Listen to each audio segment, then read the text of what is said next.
Professor Joseph Thornton from University of Florida in USA. And then we will have Dr. Paul Buss, who is from United Kingdom. And then we also have Professor Omondi Oyu, who is from the University of Nairobi in Kenya. And Professor Shabir Amanullah is from Canada, from the University of Toronto in Canada. Is that anyone I left out now? Good. You introduced Professor Jose, right? Yes, Professor. Professor Jose.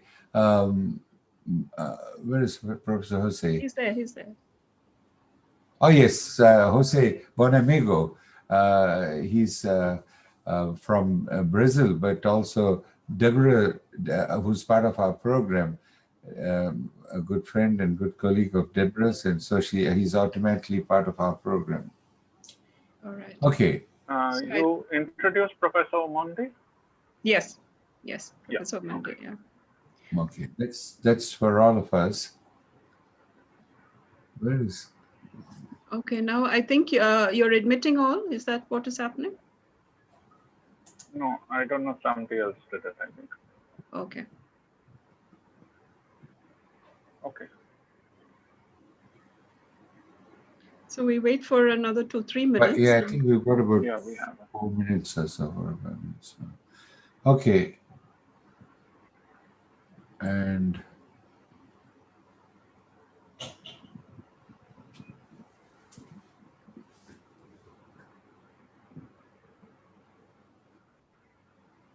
the recording is on, right?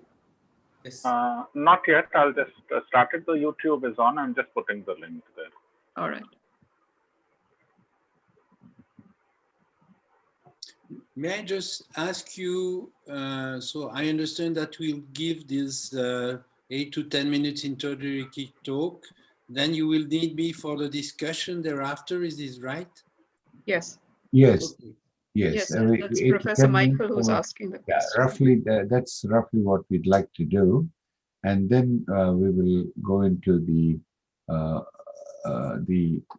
discussion from different parts of the world. Okay. At least some of our panelists will representing different regions of the world. Anyway, thank you all very much for joining us today. This, of course, is the 40th of the webinar program, the series that we've been organizing, and with the COVID and so forth, the crisis that has been happening, we had a little break for a couple of weeks, and because we were trying to, many of our colleagues are still involved with this major crisis. And Ravi, of course, is dealing with all this, both from the World Medical Association as well as from the IMA. Okay. I also should have introduced Dr. Professor Des Cahill. He's from Melbourne, from the RMIT University. He's part of our program, who does the executive summary for the various fall the programs, which is then kept. There is a recording available for everyone on a web page with the summary. I think we can start. Yeah. Dr. Russell, please don't All right. forget the tribute. Yeah. I'll first introduce. Okay.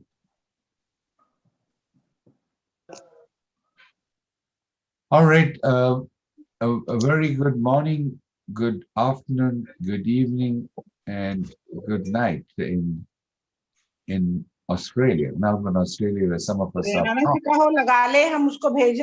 So, welcome to the 40th webinar, or the International Panel Discussion webinar that we've been hosting, the Department of Education, of the International Chair, formerly the UNESCO Chair in Bioethics. So today we are going to continue with this program, and we have now, hopefully, we'll be back every fortnight having covering very different aspects of the COVID program and its impact from different parts of the world to get an understanding of what's happening. So today we are going to be discussing difficult conversations healthcare providers and patients are having to deal with in the COVID-19 pandemic. And from the 21 series, what we've introduced is usually 2 or 3 keynote presentations that set the scene for the theme of the webinar. And then we follow that on with a discussion from all our very distinguished panelists representing most of the regions of the world.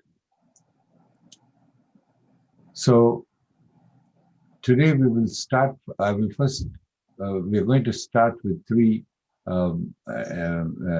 very distinguished speakers are going to present to us. But before I do that, as required, as we usually do, I'm going to ask my co-chair, Professor Mary Matthew, to welcome you, and then Dr. Professor Derek, the coordinator and chat moderator, will also say a few words to you. So over to you, Dr. Professor Mary. Thank you, Dr. Russell, and good morning and good evening to all our panelists and speakers, as well as all our participants. We are meeting here after quite some time. We have taken a break because of the crisis that is still playing on in 2021 with regard to COVID-19.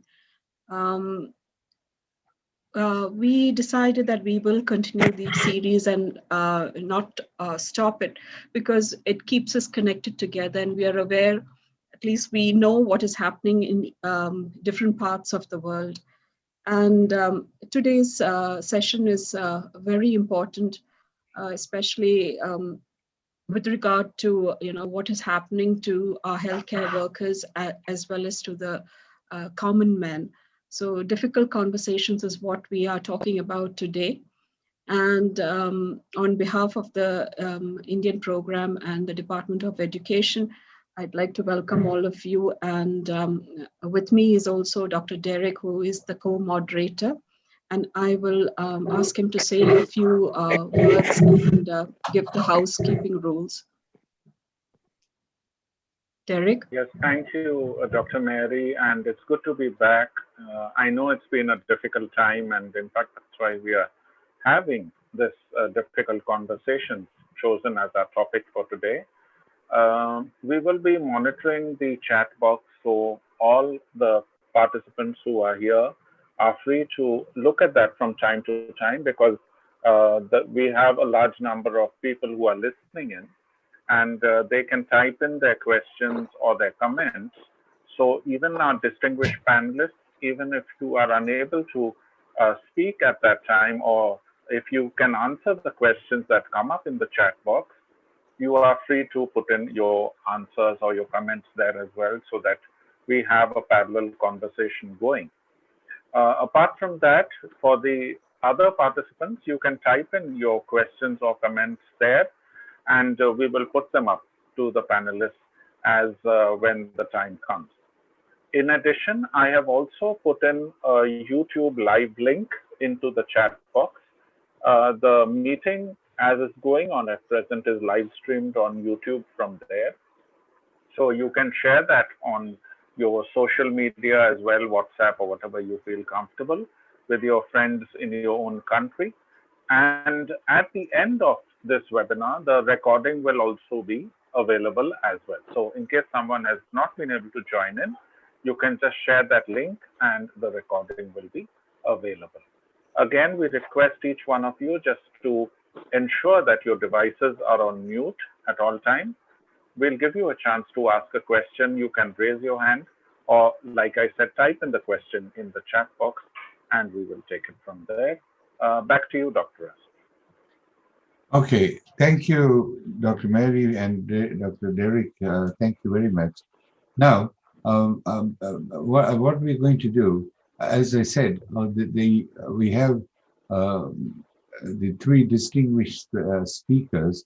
I'll just quickly go through we have Professor Michael Goldman, who's a professor emeritus of the University at Brussels, where he is the founding president of the 13th Institute of Interdisciplinary Innovation in Healthcare. And he was the first executive director of the European Innovative Medicines Initiative.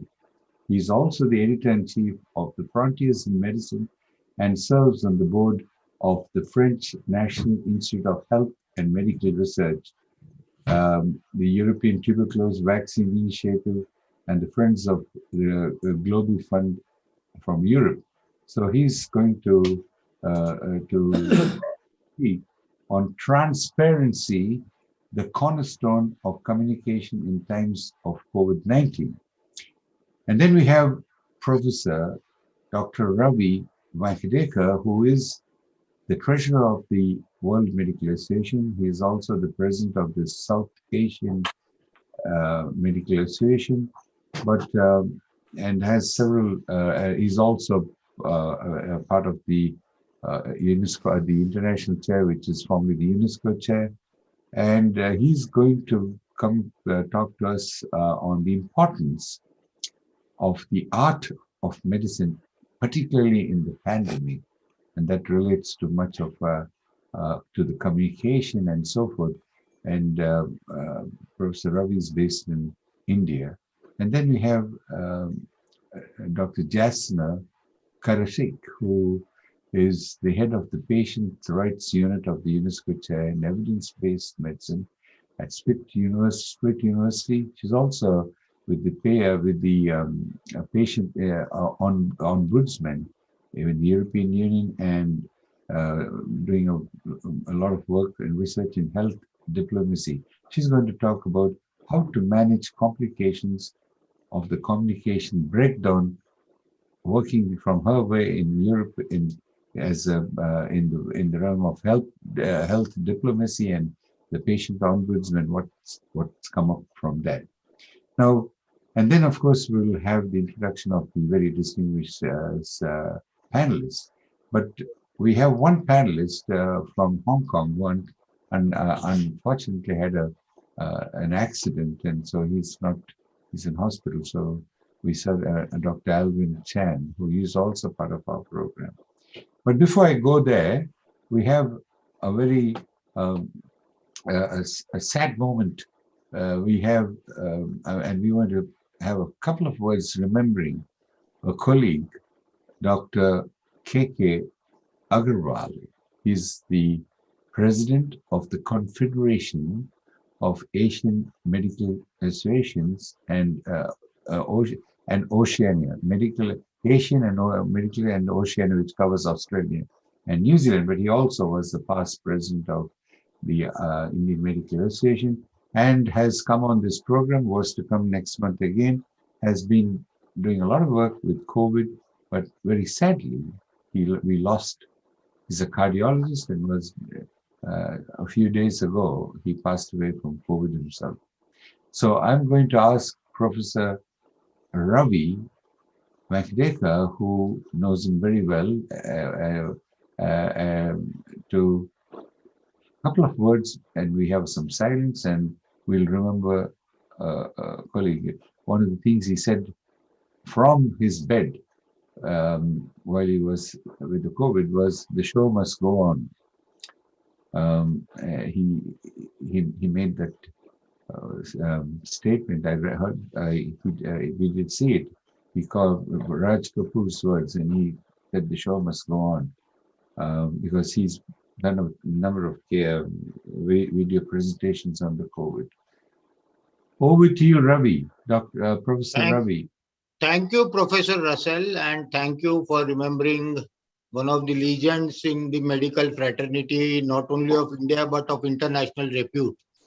Dr. K.K. Agrawal was not only an eminent cardiologist, he was also a past president of Indian Medical Association, and I had a very close association with him. I succeeded him as the national president of Indian Medical Association. He was also the president of Simao Medical Association and his own NGO called as Heart Care Foundation. He was a person par excellence, especially in the field of public education. An innovator, a writer, a dependable friend, very amenable, very affable, calm and cool personality, very knowledgeable.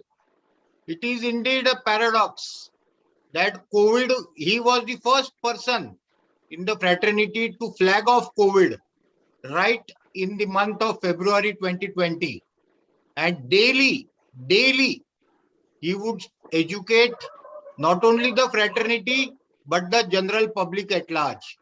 His YouTube channel videos had more than 50,000 followers, and where he used to take daily between 7 o'clock to 9 o'clock in the night, answer all the queries. He used to run free OPDs every week, and his great philanthropist used all his contacts to see to it that poor patients are benefited. So it was really a paradox that a person who knew so much of COVID, in fact, one of the few you can call the COVIDologist of India, and the amount of tributes he is getting not only from the medical fraternity worldwide, but from the non-medical person shows the popularity of his persona. He was also felicitated by Padma Shri, which is the fourth highest civilian award of our country, for his exemplary social service. And definitely we are going to miss KK sir. We learned a lot from him. But as Professor Russell said, he not only said that the show must go on, but he said, celebrate my death in my work. So we all are striving along with his healthcare foundation to continue the good work started by him. May his soul rest in peace. Thank you. Thank you.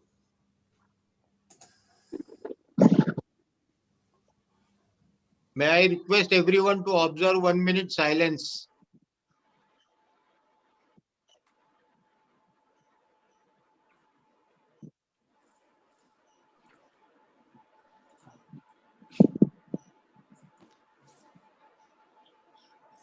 Om Shanti. Over to you, Professor Mary. All right. So thank you. So shall we, we'll start with, I think we'll go with Professor Michael Goldman, then Professor Ravi, and then Jasna. Is that all right? So Professor Michael, can I invite you to make your presentation? With pleasure. So, hello everyone. To invite this distinguished panel, and I'm especially happy to have the interactions with people all over, because as you know, this pandemic is really a major and global issue that we have to address and to tackle collectively. Now, to introduce transparency, to briefly add 4 questions. The first is transparency in science. And I think that, you know, many things didn't go really well during the pandemic. A lot of criticism to politicians, policymakers, and so on. But I'm sure there is one thing on which we can all agree, it is that basic science and scientists at large really deliver above all the expectations. I think that very few people would have imagined that mRNA vaccine would be so efficacious and made available in such a short period of time. And really, this has been possible because of many things, but probably the most important was transparency. And just remember that just a few weeks after the pandemic started, our Chinese colleague, the genetic is available ago, a number of to engage very rapidly in the development of vaccines on the basis of the sequence. Not just realize what has happened after in terms of open science. Open science meaning that data coming from research are made available to a wider audience as rapidly as possible. And as you know, there's been really an explosion of preprints put on the web, freely available to everyone around the world. And also, as you know, once published, the papers, which actually were very often rapidly reviewed, and papers about COVID, you know, were freely available even by the usual publishers.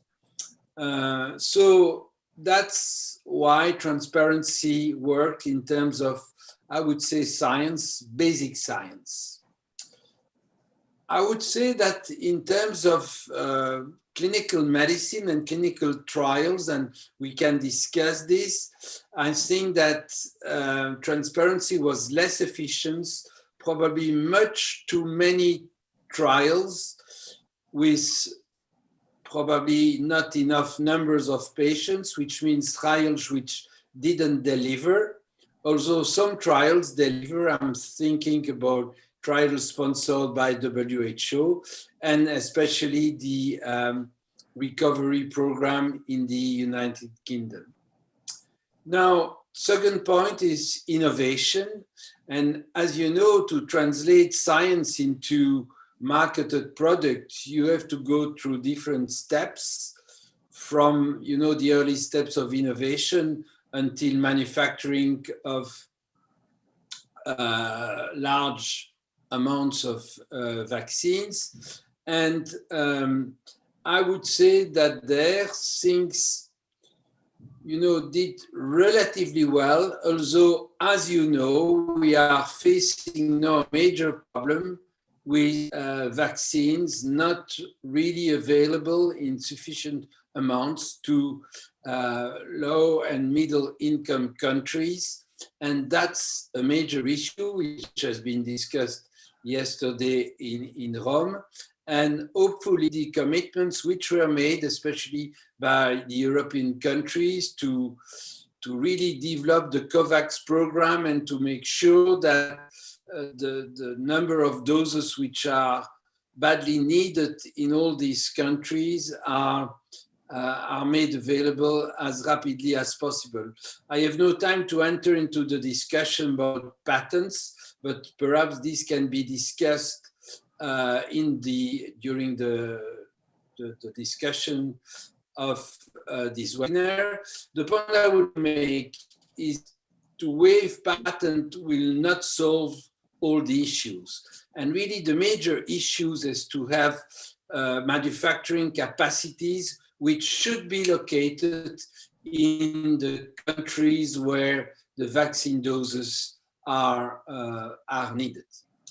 Now, I would like now to switch to vaccine hesitancy, because even when you have vaccines, and when you have vaccines, let's dream, available all over the world, we must make sure that those vaccines are really used. And as you know, I would say in every country, we have to address the question of vaccine hesitancy. And if I made the choice to talk about transparency, it's because I think that transparency is really essential to provide the right information, which should lead most of our populations agreeing and actually asking to get vaccines. And I must say that this is a very important challenge. Certainly the production and the question of intellectual property are important, but I think that to convey the right information so that to make sure that people use the vaccine is very critical. And for this, transparency is essential. Transparency about the efficacy, but also about the safety.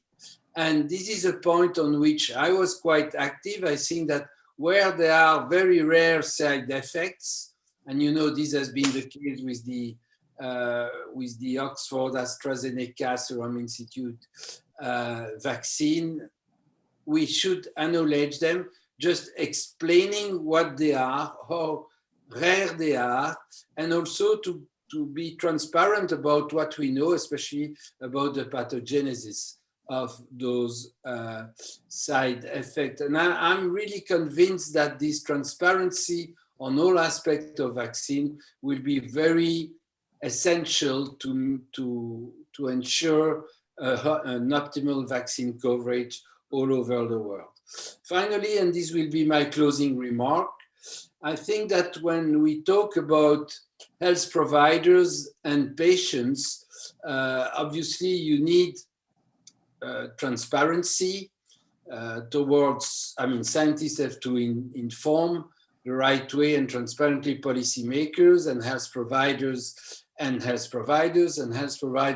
have to inform transparently patients. But as far as I'm concerned, I realized that there was some tension between public health priorities, which mean to make sure that the world at large at the end overcomes the pandemic, and individual concerns. When you are a patient, when you are a citizen, you want to know what means a risk and a benefit for yourself, especially in terms of vaccine. And that's why we argue that individual communication to patients and citizens, taking into account their personal medical history, is very important in the dialogue between the medical practitioner and the patients. I think that my time is over, so I would like to thank you again for the invitation, and I hope that these introductory remarks will be useful to fuel our debate. Thank you, Professor Michael. That was very interesting, and indeed, some of the, particularly talking about the hesitancy, we're looking at that all over the world, and so I think it's been an important part of setting the scene for today's discussion, which will follow after this, looking at the different aspects of difficult conversations there. So thank you very much. And now we shall move on to the next speaker who's going to present to us, and that is Professor Ravi Venkadekar, who's going to talk on the importance of the art of medicine in the current pandemic. So Professor Ravi, can I hand it over to you now? Yeah, thank you, Professor Russell. I would like to share my screen. Yes. You should be able to do that, sir, your co-host. Yeah. You made him a co-host, no? Yes. Yeah. Is it visible? Yes, now, yes, sir, yes. just full screen, please. I am trying. Okay, I got it. I think I can, no. Little down to the left, yeah, somewhere there. Yes. That perfect. is okay. Yes, sir. Yeah. Please go ahead. Yeah. So welcome and thank you, Professor Russell, Dr. Mary, Professor Mary, and Professor Derek, not only for continuing with this wonderful series in these difficult times and trying to educate and to share and exchange ideas regarding the various aspects of this pandemic. Today, in very brief, I would like to cover the art of medicine and its importance, especially in this COVID pandemic. As we all know that medicine is where science marries and where research marries creativity. Medicine is a profession that incorporates science and scientific methods with the art of being a physician. The art of tending to the sick is as old as the humanity itself. Compared with its long and generally distinguished history of caring and comforting a patient, the scientific basis of medicine is remarkably recent. Medicine existed since mankind existed, but it is only after the 17th century science got introduced to it, and slowly, while coming to the current century, science has practically overtaken the art of medicine. But the fundamental principles which were valid since those good old days are still valid today. That is the primacy of the patient welfare, patient autonomy, and social justice. The art of giving service is what medicine is. And it is one of the purest gesture of peace and communication. No doubt the science of medicine has wrought miracles in prevention, diagnosis, and treatment of disease. But the art of medicine still remains the medium through which illness and sufferings are relieved, and becomes of paramount when the biomedicine runs its course and has little to offer to the patient, which happened unfortunately at the start of this pandemic. No doubt medicine is not an exact science, it is an applied science. And when we practice that science of medicine, it becomes an art. And while practicing this art of medicine, the interpersonal encounter between the patient and the physicians remain a keystone of medical care. And these interpersonal aspects of the healing can be considered also as an art of medicine. Because as described by Paracelsus long back, medicine is not only a science, it is also an art. It does not consist of compounding pills and plasters. It deals with the very processes of life, which is of paramount importance, and this must be understood before they are guided. That is why the original Hippocratic oath also included the importance of art of medicine, warmth, sympathy, and understanding. Medicine is what helps or heals. Since ages, we have tried to control disease. Some people think it is a pure science, some think it is an art. Most of us think that it is an art and science. But medicine is supposed to be a scientific study, and its practice as an art, as I already said. It is because medicine is not an exact science, the practice of medicine is an art. It is an art based on science. It is the art of medicine remains the same, and it is the strong foundation of practice. The art aspects is permanent and has evolved through the centuries based on human values. This is very important. Like other pure sciences of physics, chemistry, medicine is not a pure science. We can call it as an applied science. It implies only principles of pure science applied in medicine. It is also pertinent to note that what is science today may not be science tomorrow. The half-life of truth here I mean the scientific truth.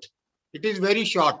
And this pandemic has shown that we started with HCQ, we started with remdesivir, and today we are on a different track altogether. What is the doctrine of standard empirism? It is a mode of inquiry, the aim of which is to produce objective knowledge and truth, and to provide explanations for understanding. We as physicians undertake various kinds of activities, which though may not be scientific, they are essential to practice of medicine as a science. These sorts of activities constructed with the evidence-based medicine collectively constitute the art of medicine. It is this art of medicine physicians themselves become the diagnostic and therapeutic instruments that apply the knowledge and skill of medicine. So the art of medicine includes not only what is required for a physical diagnosis and for healing, but also the ability to apply generalized knowledge of medicine and medical science to individual patients. This is very, very important. We can have generalizations, but those generalizations have to be applied to each and every patient. And that is why the importance of person-centered medicine, especially in this pandemic. Because there are no enough data for generalization available. The disease itself behaves very differently in different individuals. Hence, a combination of both and applying those generalizations to individual patients becomes of paramount importance. We have to distinguish between a disease and illness, which so often becomes one. Disease is the pathoanatomical or pathophysiological entity which manifests the symptoms that the patient experiences and the doctor discovers. The diseases are abstract. They have no concrete existence except as instantaneations in particular patients. While the illness is the patient's experience of the effects of the disease process. This tendency of late, which has become very common, of physicians and medicine to equate patient with the disease. This itself obscures the importance of art of medicine. It is impossible for physicians to confront or treat diseases because a physician can only treat the patient who has the disease. And hence the art of medicine will always be essential because we are treating the person in whole.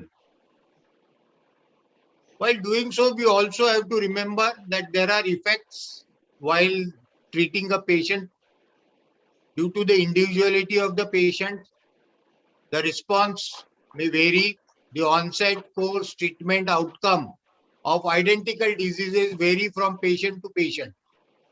Because of individual variation right from the molecular or cellular level to the overall personality to the community, and which is more so ever demonstrated in this COVID disease. The perspectives of the patients and physicians are always different. The patient's perspective on his or her disease affliction is different that from the physician. This always has to be kept in mind. Of course, the doctor-patient relationship, which is the sacrosanct and through which where the art of medicine manifests, is of special nature. And it has been appreciated since antiquity that this relation is special. It gives certain privileges to the doctors. Of course, it gives them certain responsibilities to the doctors also. It is that relationship which acts as a vehicle through which the patient exerts their authority. Physicianhood, friends, is a role. It is a set of performances, duties, obligations, entitlements, and limitations connected to a function or to a status. The behavior of sick person may differ. A mild sickness will also alter a behavior. Profound sickness alters behavior of the person profoundly. This is seen so very prominently in this COVID disease. The sick are attached to their caregivers. How their attachment is expressed, it may vary right from love to anger to rebelliousness. The behavior of doctor also changes. The physicians too may behave differently in the presence of sick, vis-a-vis outside the doctor-patient relationship. Hence, we physicians always have to remember that we are powerful people, but we must employ their power judiciously if it is to do good and not harm. Medical decision making, we physicians are always constantly making judgments, many of which are moral in character, where the role of ethics, bioethics come into play. The skill of this exercising this judgment, which has defined systemization, is the ability to apply the general to the particular. As I was mentioning, you may have generalizations, but you have to apply to individual particular patient.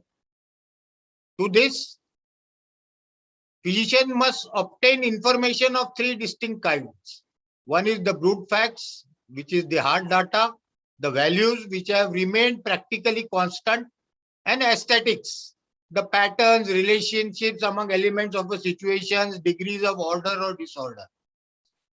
The doctor-patient communication, which my previous and my another fellow speaker is going to elaborate on that, so I will not take much time, but definitely this is the most important thing, because we understand that the medical expertise is ambiguous, medical dogma is often challenged and proved wrong, and the patients seek and receive medical advice with this context. And this ambiguity, the wrong dogmas are so very predominant with this COVID. But remember, friends, ethics is cornerstone in doctor-patient communication and relationship. Without ethics, there can't be a sacrosanct doctor-patient communication and relationship. We advocate the magnificent six. This is a depiction of an Indian goddess, Durga, having 6 hands. All these 6 hands have so many things. And like her, the physician has to be multifaceted. And what are these magnificent 6? To have a good doctor-patient relationship, which is based on trust, you have to establish a connection with the patient. You have to assess the patient response to illness and suffering. We have to communicate effectively to foster healing. You have to use often the power of touch. Use humor judiciously, and not some, but 100% empathy has to be shown within the limits. This form the basis of good doctor-patient communication and relation. Just to summarize the virtues of a good clinician, I have been persistent in my teachings to my medical students for last 30 years as a medical teacher. To become a good doctor, first you have to become a good human being. If you are not a good human being, you can never be a good doctor. I think this embodies the entire essence of ethics and art and trust. The good virtues, what are the good virtues of clinician? Conscientious attention to the and upgradation to the technical knowledge and skill, compassion, beneficence, benevolence, honesty, fulfilling promises to the patient's good, prudence, wisdom, thoroughness, and self-discipline. As again the famous physician of yesteryears, Paracelsus, said, the art of medicine is rooted in the heart. If your heart is false, you will be a false physician. If your heart is just, you will also be a true physician. So to summarize, what constitutes art of medicine is both, friends, art and science. They are interdependent and inseparable, just like two sides of coin. The importance of the art of medicine is because we have to deal a human being, their body and their soul and their mind. So to become a good medical practitioner, one has to be a good artist with a sufficient scientific knowledge. Technology covered with layer of art alone can't bring relief to the sick. So what is happening with this pandemic? From 17th century, when the science started developing, the medical pendulum was swinging from art to science. The increased emphasis on the science moved us away from the art of medicine to evidence-based medicine and scientific advances push us towards more standardized and cost-effective care. As clinicians, we are taught to integrate data into our patient care plan. With more and more scientific advances, we doctors felt both. We felt that we are more powerful, but unfortunately, we became more deaf. We felt far less helpless in the face of sufferings. Yet, we couldn't often hear the cries of the sufferers, evoking no possibility of remedy. Unfortunately, or fortunately, I would say, this entire dark cloud of pandemic has one silver lining. It has exploded the myth that science alone can take care of the sufferings or cure all the sick in the world. That is the only silver lining. This current pandemic has shaken the ground beneath us. Disorientation and vulnerability without scientific doctrine to guide us. And now we have realized that it is time to lean into the art of medicine, treating and healing patients with empathy, concern, and shared solidarity in these challenging times. A more humanistic education might heal the physician's deafness. It may not make treating the untreatable any easier, but it may at least leave the doctor less naked onto the wards. Two famous sayings which have come to floor now in this pandemic. The art of medicine consists in amusing the patient while nature cures the disease, said the great philosopher Voltaire. What we have seen in the start of pandemic, we were able to do nothing. When COVID-19 emerged, causing the global pandemic, providers and patients alike sought accurate information. AMID and WHO declared infodemic, which was devoid of clear evidence-based practice. This led to the policymakers and leaders' struggle to determine the next step, and the medical providers were shrouded in the same uncertainty and anxiety that engulfed the general public. We were under the same blindfold as our patients, as we lacked clarity around transmission, infectivity, or treatment options for this disease. Uncertainty instills a sense of vulnerability, a sense of fear about what lies ahead. And this fear was not only for the patient, but was also for the treating physicians and healthcare workers. And we fell back on similar coping mechanisms to overcome this vulnerability. In the ensuing scramble to protect our patients, families, and ourselves, we tried everything possible to assuage our fears. We sought first-hand accounts of what it was like to have on the treatment, transmission of disease, sifting personal anecdotes from acquaintances and strangers, shared through informal provider networks. Social media was and is still bursting from seams with so-called information on COVID. This is due to the uncertainty of proper scientific knowledge.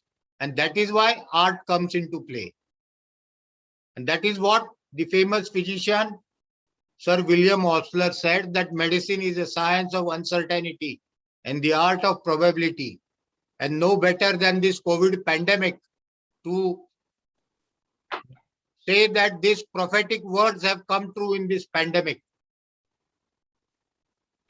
Mired in this frustration, uncertainty, and fears, we have an opportunity to sit with our patients in empathy and practice using the tools that equip us as artists in medicine's empathy, compassion, concerns, and reassurance. That is the importance of art of medicine in this pandemic. We hope that physicians will lean more into the art of medicines. After all, medicine's ground state is uncertainty, and wisdom for both patients and doctors is defined by how one copes with it. It is definitely pandemic is now driving physicians to address this current imbalance between science and art in medicine. While technologies, treatment protocols are developed, such humanistic approach is very useful to support our patients. Few key issues which have thrown up in this pandemic is the culture of medicine. This pandemic points out that the current medical cultural emphasis only on scientific and technical components is not balanced adequately to address the proper patient care issues. Also, the physician's training for compassionate care. This issue needs to be addressed, that the young physicians right from their medical school days, where now they are overburdened with technological advances, where they're becoming more rather technicians rather than caregivers or healers. The medical curriculum, the training of the undergrad and the postgrad medical students needs to be more humane, having the compassionate and ethical training. Fortunately, in our country, our regulator has accepted the ATCOM module, which specifically addresses these issues. Whether it also has to be dealt with, that whether the physicians have the time to embrace a humanistic approach, that also has to be addressed. What can be the potential solutions? We have an opportunity now to rethink the balance between the science and art in the culture of medical system. It is a reminder that caregiving alone cannot solely solve the problem. We have to have an interactive process focused on curing and healing the patient as whole, mentally, emotionally, spiritually, and physically. Modern medicine has succeeded because it can fix problems scientifically.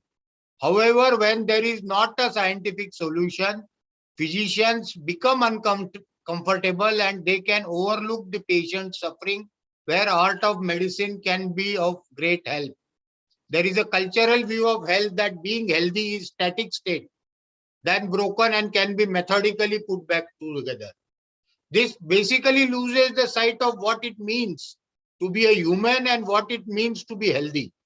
So culturally, work must be done to rebalance science and art in medicine. Your success cannot only be measured as a life saved or a procedure completed. Success must also be measured by the patient's quality of life. And when sufficient emphasis has been placed on the humanistic aspect of the patient healing. The second potential solution is needed to enhance this balance is physician training and preparation in humanistic care, which we have already dealt.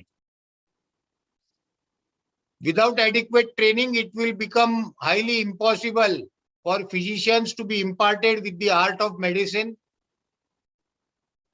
We need to have dedicated time, dedicated curriculum for the same.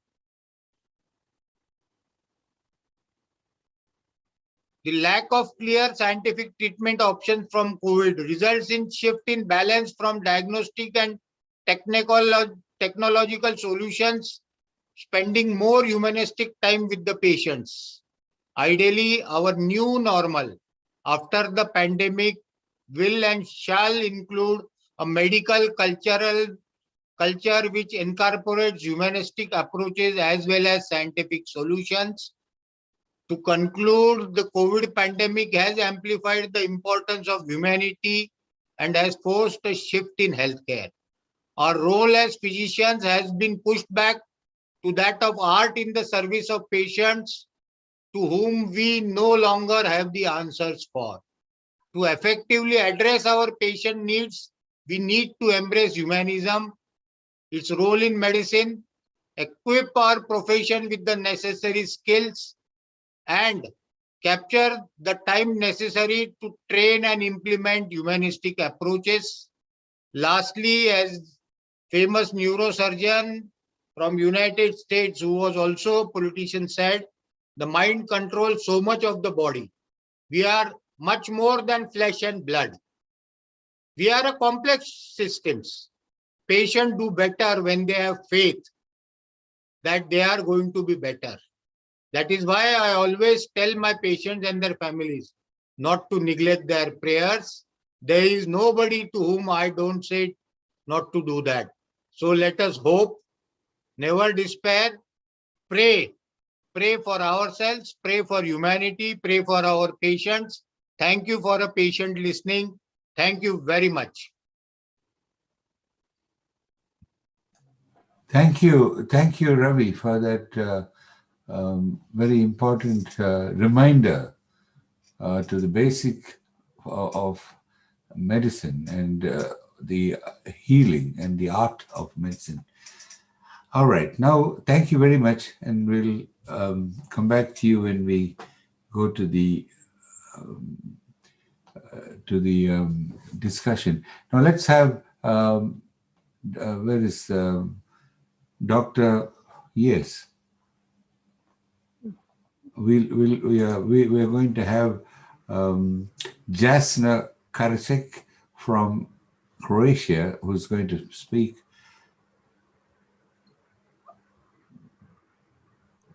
Yes, Jasna, your slides are visible. Yes. Yeah. Okay. Hello to everyone. So we talk about how to manage complications of the communications breakdown in the COVID pandemic. It's, of course, all about communication. The world of medicine has changed by leaps and bounds over recent decades. Computers are part of our daily lives now, and technological advances have significantly improved the ability to diagnose and treat diseases that were once thought incurable. Now we can see health communication program cycle. It starts by planning and strategy development. Then we have developing and pretesting concepts, messages, and materials, implementing the program, assessing effectiveness, and that is all in one cycle. What is a good communication? Before we dive straight into how communication can go so fantastically wrong, let's briefly summarize what communication is. Communication is a two-way street. It's an exchange of information between two or more people. Now we can see that, especially in health, this is the most important thing. Effective communication is problem solving, strong decision making. Then we have more productivity, consistent in the workflow, strong business relation, better control, advanced professional image, and better response from all stakeholders in the healthcare system. In a normal non-pandemic condition, the problem people rarely complain about the technical aspects of the healthcare they receive, because in the absence of the obvious error, patients are generally unable to judge technical competence. So, however, only they are well equipped to judge the ability of clinicians to communicate with them effectively. Even though a clinician explains a diagnosis, test results, or treatment option to a patient, if the person walks away and does not understand the explanation, it has not been an effective communication. Despite the incredible progress, healthcare providers continue to commit far too many medical errors. And unfortunately, many of these mistakes are simply caused by poor communication. Malpractice litigation is often caused by communication failures. So we have COVID miscommunication. Equality is the spread of the virus. So that is a very dangerous situation. Coronavirus crisis communications problem or crisis or more. What is this? Some problems take on a new level and become crises. Crisis can derive from humans, a scandal within a company, or a human error in the production line. Or a crisis can be natural, like tsunami or a hurricane. In both cases, what may begin as we got a problem quickly escalates to we got a crisis. A problem becomes a crisis when the traditional set guidelines cannot be applied. Rather, new solution must be created. Crises do not have a clock. They are not bound by time. Crises must be dealt with quickly and efficiently, and communication of this crisis is primordial to protect the patients. There we can see the challenges for healthcare institutions. In this digital economy, patients are expecting relevant information from their healthcare providers on their own experience, whenever they want and on the channels of their preference. So some of the most common challenges healthcare institutions are facing all of these things here. Poor communication then can have a serious impact on healthcare outcomes. Patients may not provide the clinicians with adequate information on their health or related concerns. They may not comply with the physician's orders, and in some cases, they may not even understand what they have been told. According to one study, in patients' reports, their understanding on the post-discharge information and instructions they had received was significantly less than what their doctors perceived. In addition to affecting the patient experience with the healthcare, poor patient-physicians communications has important consequences for medical practice. Intervention. If patients are recontemplative, if physicians do not need to be spending much time convincing them to stop or start a new behavior. But if they are contemplative, then the time required to coach them about things they can do to adopt the desired behavior is well spent. What is communication breakdown? A communication breakdown is defined as a failure to exchange information resulting in a lack of communication. For that, to stop the miscommunication, we need to have a physician who is a good negotiator. Whether doctors realize it or not, they are in the middle of negotiation every time they're asked to do something. Negotiation skills are important for the physician executives, both in their professional and personal lives. They need to understand patient's opponent by gathering information about his or her values and the work situation. They can gather information when talking to the patient, but also need to do some behind-the-scenes preparation before the encounter begins. Other recommendations include the use time for advantage to be able to keep silent when necessary, have option, and be able to say no and walk away, and keep the patient cool and take notes. So everything is a balance. Steps for solving a communication breakdown is, of course, standard: listening, verbal, non-verbal, written. But in my experience, what I noticed that is most important emotional awareness. This type of communication is one that is rarely taught. It is the ability to be mindful of the recipient's emotions and respond in the appropriate way. Reading the room and recognizing when there are conflicts will stand in good stead, as will empathy, consideration, and building trust. This you can see the steps to improve communication skills. Of course, it's not easy. It's a complicated. This relationship is always something special, and there is a never good receipt to have the best communication. So, of course, that communication can save lives and strengthen solidarity. The global COVID-19 pandemic has shown how vital it is to get accurate, trusted information to communicate, and in all communities, in languages and channels that they understand. It has also raised awareness of the opportunities and the right-based challenges of digital communication. Now we have political problems. How politics make communication and trust to the healthcare unreasonable.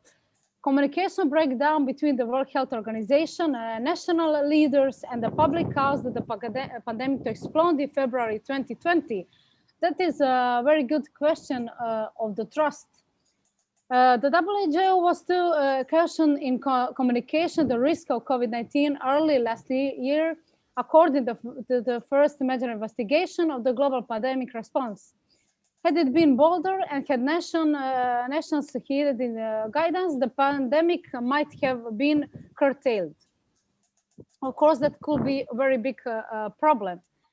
The lengthy investigation identifies February 2020 and as the month when, in a parallel universe, the devastating toll of the pandemic might have been lessened had the countries acted fast to limit the spread of the virus. It goes on the list concrete actions that could help to prevent a similar fate should another pathogen with pandemic potential emerge. And it lays the plan for how vaccines can reach low and the middle income countries as soon as possible to end the current crisis.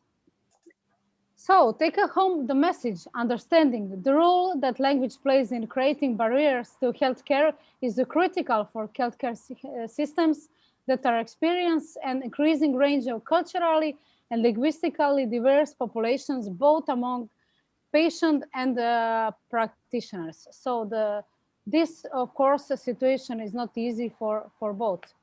Everything is communication, absolutely everything, especially now in the crisis. So thank you very much for the attention. And this is an email for the eventual questions following webinar. Thank you, Jasna. Thank you very much for your very good and nice presentation. Now, you'll continue with our program with the discussion. So let's move to the to where is it now? I'm trying to get. Yeah, Dr. Okay. Mary. Ah, that's right. No, I thought there was. What's happening? Okay. Now let's. Yeah. All right. Right. Now we're going to have the discussion, the international discussion. Let me introduce very quickly very distinguished international panel members representing various regions of the world. Let's start with Professor Omondi Oyu, who's a associate professor in the Department of Clinical Medicine and Therapeutics at the School of Medicine, University of Nairobi. And he also is the head of rheumatology unit at the Kenyan National Hospital in Nairobi, and also a honorary research fellow at the Department of Musculoskeletal Biology at the University of Liverpool. And so Professor Omondi Oyu is going to be from Kenya and in Africa. Then we have Jose Bonamigo, Dr. Jose Bonamigo, who is the program director of the International Medicine Residency Program at the hospital, Albert Einstein Hospital at Sao Paulo in Brazil. And he's also governor of the Brazilian chapter of the American College of Physicians and the Council of the Federal Council for Medicine. So we will then have Dr. Paul Buss, who is the director of clinical strategy in the POIS Teaching Health Board in United Kingdom. So Dr. Paul Buss comes to us from United Kingdom. So we'll then have, I have to introduce you. I just told you about our panelist from Hong Kong, Dr. Alvin Chan, who was unwell, but he's part of the program and he's joined us, I think. Is that right? Yes, he's joined us. Dr. Alvin Chan is a pediatrician in Hong Kong, but very actively involved with the Hong Kong Medical Association and coordinating the community work there. And so he will be discussing from Hong Kong, China, the issues that we're going to discuss there. Then I want to introduce to you the very distinguished Professor Cesar Vieira. Yes, Professor Cesar Vieira used to be the chief of the he's the chief of the PAHO WHO unit of policy and strategy in the Washington office, and I think he continues to do this work as a technical consultant to the Brazilian Institute of Health Sector Study and Development, and is a professor at the Department of Preventive and Social Medicine at the Federal University of Minas Gerais in Brazil. And finally, we have Professor Joe Thornton. Joe Thornton is a professor of psychiatry and from the University of Florida in Gainesville, United States. He's also the head of the unit at the University Bioethics unit at the University of Florida, we have Professor Shabir Aminullah, who's from Canada, and he's a professor at the University of Toronto and is based at London, Ontario. So that's a very distinguished group of panel members covering the world. We still have Dr. Ravi from India, and again, Professor Michael Goldman from Belgium. So we have a excellent team. Will give us two important things that I want to remind you. These webinars, or the international panel discussion webinars, has focused and has been a source of solidarity during this pandemic. Dr. Mary will talk and tell you about this, because in this 40 webinars, we have been able to bring together, as you'll see for now, the world as it were, and reminding all of us we are all in it together. And that's one part of what we are doing, besides the education, knowing what's happening in other parts of the world. It brings solidarity. So with this, I will hand it to the very distinguished Professor Mary Matthew, who has been moderating for the 40th webinar in the series. So over to you, Professor Mary. Thank you, Dr. Russell, and thank you to all the speakers for their presentation. And may I request all our panelists and speakers to switch on their videos, and so that we don't miss anyone. We've had problems previously where we have missed speakers. So Dr. Shabir, you are not visible. If you're there, please I've just switch. messaged him. Okay. Messaged him with. All right. So Mary, sorry, the bandwidth is low. That's the only reason I'm not using the video. okay. All right. Remind me that you're there, okay? If I do miss you Absolutely. out. All Absolutely. right. So I'd like to to continue with what Jasna was speaking about, communication. Have we failed in this pandemic to communicate properly to our patients? Is the failure only on the healthcare worker side, or is there a greater responsibility from the government and organizations which are responsible for global health? So with that, I'd like to ask Professor Dr. Caesar, would you like to comment on communication misfailures or rather failures in communication in this COVID-19 pandemic? Dr. Caesar, can you hear us? You can unmute yourself. Yeah. Thank you, dear Mary, for your question. Good morning to all participants in this very important session. I think both Mary and Jasna introduced a very important topic in this current pandemic of COVID, that is communication. It's very important because this communication has to be very effective. Yes. To health professionals, to health managers, to governments, to parliaments, to justice, and to the society as a whole. And we are having many difficulties. We are facing many difficulties related to communication. In the case of Brazil, for instance, we have a lot of confrontation between the type of treatment that should be used to combat COVID.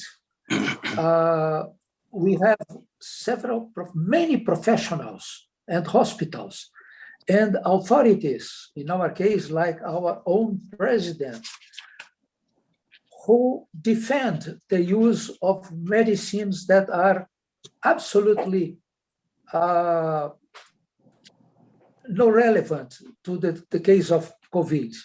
So this is one problem of communication that divides the behavior of society and the health sector. So I think we have to do this in a very careful effort, and to combine the health authorities and professionals and the media and other sources of communication so that people receive the proper information about COVID. Yes, thank you, Dr. Caesar. That's exactly my point. Are we hearing too many voices regarding COVID-19 pandemic, the way the treatment and the vaccine protocols? Are people getting confused in the process? Dr. Paul, would you like to respond to that? Dr. Paul's from UK. Oh, indeed, yes. Look, look, I'm ever so grateful to be here today. I'm part of this excellent webinar. I think the issues for me are predominantly that sometimes we bash ourselves up too much. As clinicians, we all know we live with uncertainty.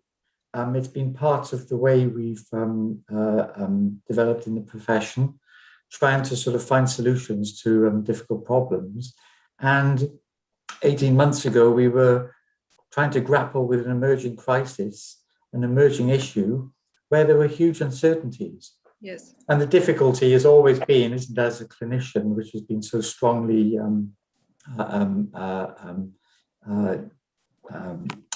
discussed earlier, is that we often have to deal with dilemmas. Yes. And dealing with those kind of uncertainties in clinical practice isn't, it's not an easy skill. So when we deal with patients in these kind of situations, we're dealing in this uncertain milieu, and politicians and others are dealing with the need for certainty and clear messages. And I think that dissonance or that difference between the two can cause difference. And the key message for me is, whether it's about vaccines or whether it's about new treatments, the important thing is trust and confidence in the messenger. So it's really important as clinical leaders, we play our part in providing trust and confidence to the public in relation to what messages we convey, because we're used to dealing with uncertainty, and we're used to actually dealing with judgment and shared decisions with patients. So I think the message for me is that it's the quality of the communication via the messenger that really matters. And we need more clinicians fronting up and admitting when there's periods of uncertainty or issues of uncertainty, what we need to do more of. Yes, because I think the healthcare workers themselves were not sure how what exactly, how this virus was spreading. So we actually never really knew what was causing it and what was, anything, we didn't have much information regarding it. Yes, So I think, Mary, it's been really magnificent in a way how humanity has actually risen to this challenge. Yes. When you think about it, we had this issue emerging. Many countries adopted first principles in terms of actually trying to contain the pandemic, trying to adopt infection control principles in their hospitals, etc. And then we started to collaborate internationally on studies to look at dexamethasone, lopinavir, tocilizumab, and we've started to develop an international approach to the development of the response, which I think is unprecedented. So at this moment in time, we are at a very important juncture where the quality of the message that we send and the consistency of that message, which might include a degree of uncertainty, but actually a need to optimize treatment going forward and management, I think is the best bet for actually solving this international crisis. But do you think patients have lost trust in the healthcare, the health workforce?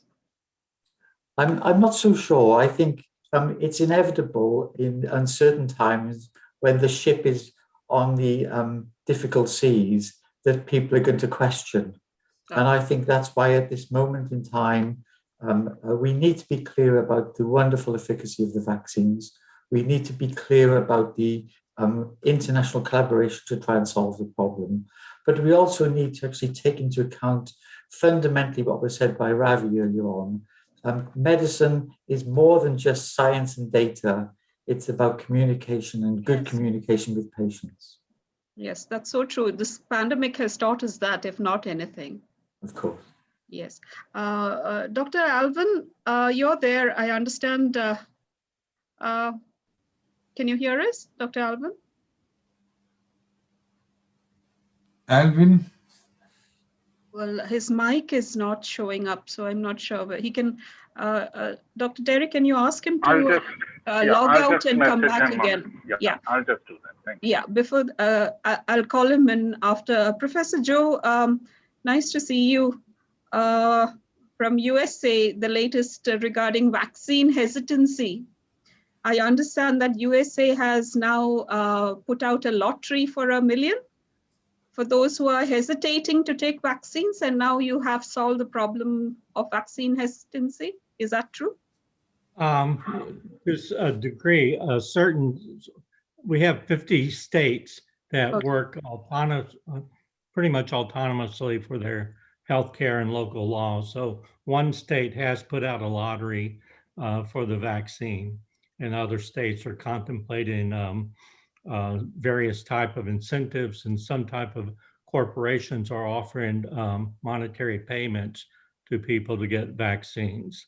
Yeah, but is there what is the problem? Why is there a hesitancy other than probably a little bit of religious issues? Why are people not confident about taking the vaccine? Is there a problem from are we giving them the wrong message or conflicting messages? What exactly is the problem in vaccine? Part of our culture is to be skeptical about everything, and it's magnified now. So actually the vast amount of hesitancy is not religious based. It's just based on a inherent distrust. Remember that a large number of people don't even go to their primary care doctors. There's a sense of independence and a culture of not going to physicians in healthcare for anything. And so that's part of it. We have history of resisting seat belts, smoking cessation, drinking and driving, fluoride in water. We have a long history of resisting public health measures in the United States. And so this really should not have been as big a surprise. For political reasons, it gets wrapped up in a variety of things. But this type of behavior is actually fairly common and endemic for us. All right. But that's because the country per se value their autonomy. Is that what the issue is? Remember, we were formed in a revolution, and we've maintained those type of behaviors. So yeah, it's the sense of autonomy is very strong in the US, and it's a large segment will do even very self-destructive things to maintain that. All right, but do you think of the same question that I asked Dr. Paul? Do you think, are we giving out conflicting messages, or are we not speaking in one voice when it comes to vaccines? Well, it's clear. Yes, and when you look for messages, it's clear that there's more than one message. There's really no one person in charge of all the truth or all the facts. So there's going to be multiple messages out there. Again, I think a large part of it is that it's magnified and intensified so much because of our media tools. For me personally, it was difficult because I've been in sort of preparing for pandemics for over 20 years. And we had the plans, we knew what to do, and our own government undermined those plans. So that was very. Exactly. Also, as a part-time administrator, I know that when you write policy, it's in black and white. As scientists, we think in color. And so that's a hard transition. So there's a big culture gap between the doctors on the front line and people who have to make policy. So like in the US, it doesn't make sense to wear a mask if you're 50 miles from anyone, but your policy has to be black and white just so that you all do the same thing consistently. We understand it when you play sports. If you play a football team, yeah, one player could do a different move and do it well, but the whole team has to play together. Yes. And that's the hard part, to pull together as a team. And that's where the leadership really comes in and makes a difference. Leadership is very important. And listening to the voices of the scientists and the doctors and who actually give the advice, when you disregard it, is when people also get confused in the bargain, in the process. Right, that's where the trust is so important. Yeah. I thought I'd mention that just a moment, because what we control is what we do. I could be disappointed in my government leadership or my hospital leadership. I finally had to come to terms, I can only control what I do. What you have, yes. Your environment, yes, that's true. Is here. And when I work with patients, I try to establish a personal relationship with the patient, just to show that I listen to them, I understand what their concerns are, and work from that point of view. And so in the data shows in the US that the one-to-one encounter with healthcare personnel, specifically their trusted physician, is the most effective way to overcome hesitancy or other type of issues. But has it decreased with this pandemic, the trust issues? It's been magnified. The pandemic, we have a phrase in disaster work that if it doesn't work on a good day, it's not going to work on a bad day. So the pandemic just highlighted all our faults and weaknesses. So the pressures in healthcare, the decrease in time with patients, the abdication of responsibility by physicians to healthcare systems, or the usurpation of healthcare by administrations, have all been magnified. So for example, in the hospitals, they had a shortage of PPE. And so the rules for use of masks and gowns initially was based on maintaining supply. Then when the supply increased and the mandate goes for everyone to wear it, it seemed like the science had changed, but the science had not changed. The supply had changed. Yes, and that circumstance. Right. That's right. Thank you, Professor Joe. Professor Oyo, can you hear? You can unmute yourself. Give us a scene in Kenya. How is regarding the vaccine hesitancy and communication, doctor-patient relationship, and with the government? Yes, thank you. I'm privileged to be here.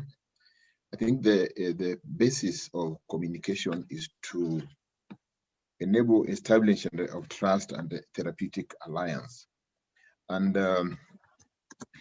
initially, there are so many voices talking about vaccines and talking about the coronavirus. And the problem is that not only are there different voices, but giving different messages. I wish it was the same, different voices, but giving the same message. Because you find even healthcare providers questioning the efficacy of the vaccine. Why it has come out so rapidly. How come there's no vaccine for malaria? There's no vaccine for HIV. How can somebody bring vaccine for corona? It's so fast. And these are articulated by healthcare workers. And the other healthcare workers come and say this vaccine is effective. And so the patients are getting confused. Then the initial when the rollout for vaccine was, the vaccine was rolled out, it was meant for healthcare workers. And there was hesitancy even in this group. So if the healthcare workers themselves are hesitating to have the vaccine, how will the public get it? So it was first rolled to the security forces, and security forces will take it because then they take orders from the the authorities. So they took it very fast, and then subsequently it ran out. And now, even if you need it, it's actually, the supply is not there. So maybe in the next couple of weeks it's going to come. But the hesitancy came about because of the different messages coming from various healthcare providers. You know, even those who talk in the social media, they say they are doctors and they're scientists, and they talk against the vaccine. Oh, and you are talking to a population which has got various thoughts about the corona. There are those who believe that this does not exist. The corona does not exist. It does not exist. And number two, there are those who believe it is a religious. These are signs of the end times, and whatever we do, the train will roll and reach the station. So vaccines will not work. And then the same government that is giving vaccine stigmatized corona initially, the way they were handling those who have died, or the relatives of those who have died. They were handed, or you had like somebody who was committed a crime and buried in the middle of the night, the fact that the PPEs that we wear don't make it any better. You know, we are also scaring the public with this attire. And now we are the same ones now coming with talking nicely about the vaccine. And the other day we were wearing in a very scary manner. So I think we should have a consistent, same message, and we will be able to deal with this in a better way, effective way.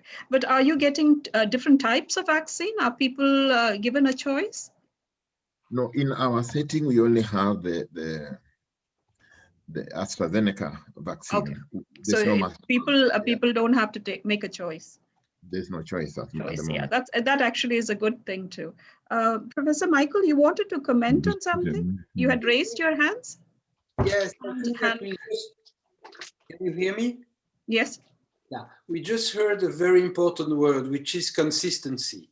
And I think that consistency is critical to have trust and to communicate the right way. The problem is that there is no consistency among countries in terms of, you address the question, which vaccine? Just think about the AstraZeneca vaccine, which is still not approved in the US, which is still not used in several EU countries. So these really contribute and fuel the distrust, especially in countries such as Kenya, as I understand, where you only offer this vaccine. So how can you explain that the same vaccine has not been approved in other large countries?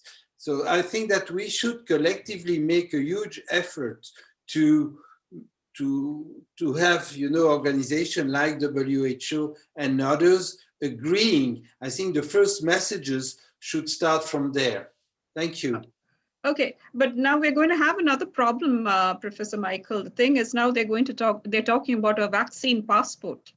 And certain countries in the Gulf, the Arab countries are saying certain vaccines, they're not going, if you taken those vaccines, we're not going to allow you to into the country. So this is another problem that is coming up right now. So like you said, if USA has not approved AstraZeneca, then probably they would not let people in who have, taken AstraZeneca. So this is another problem that we foresee in this. Thank you, Dr. Michael. Dr. Paul, I'll just come back to you after Dr. Alvin. Dr. Alvin, are you okay? Can you see us? I understand that you had an accident. You always have exciting things happening during our webinars. The last webinar, your daughter got married in front of us.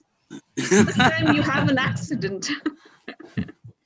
Alvin, thank you for joining. Dr. Alvin has sustained an injury and he's in hospital, and he's joining us from the Baptist Hospital in Hong Kong.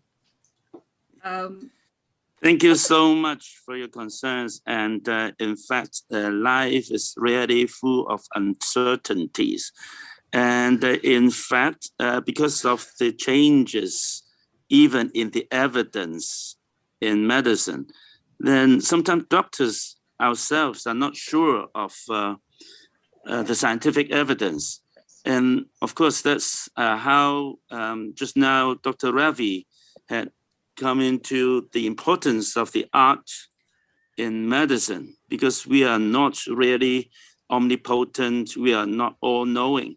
So that is the real difficulty in the difficult communication between doctors and patients. And in fact, I think this is the new virus. And the new virus, RNA virus are so prone to have mutations. And then all the vaccines being manufactured and invented, they were all developed in a shortened time framework.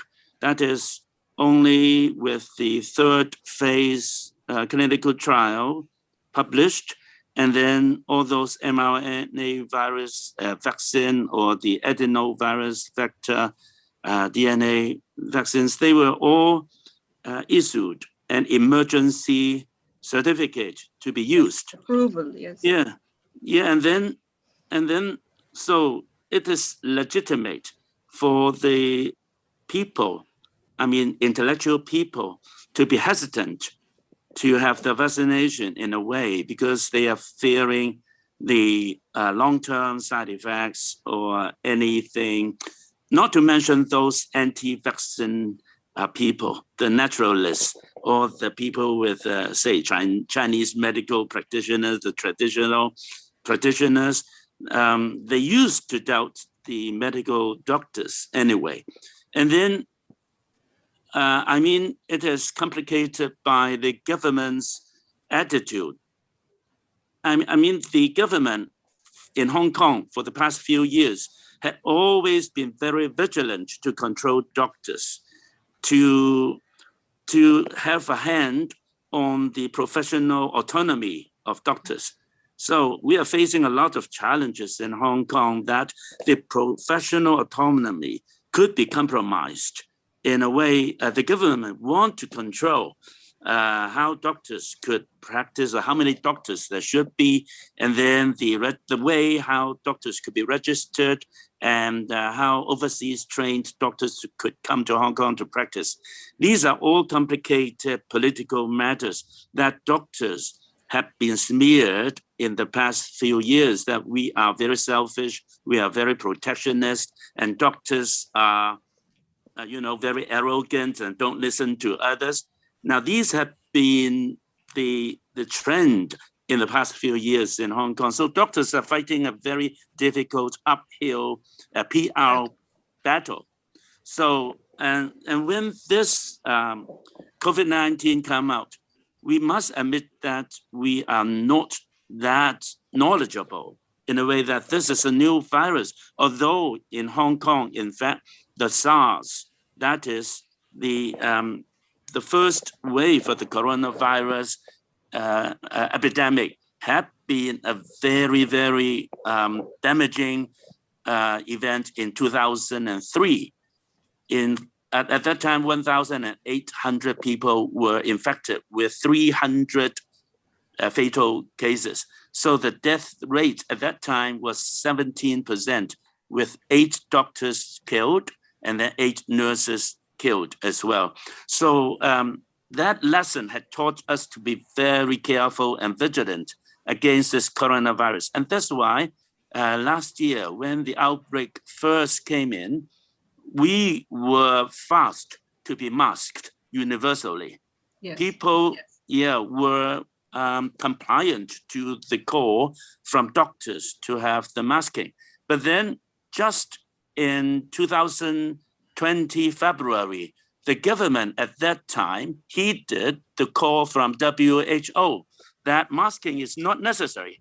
Yes. At that time, the stand of WHO was masking is not necessary. And UK, the Royal College of Physicians, they said masking is not necessary.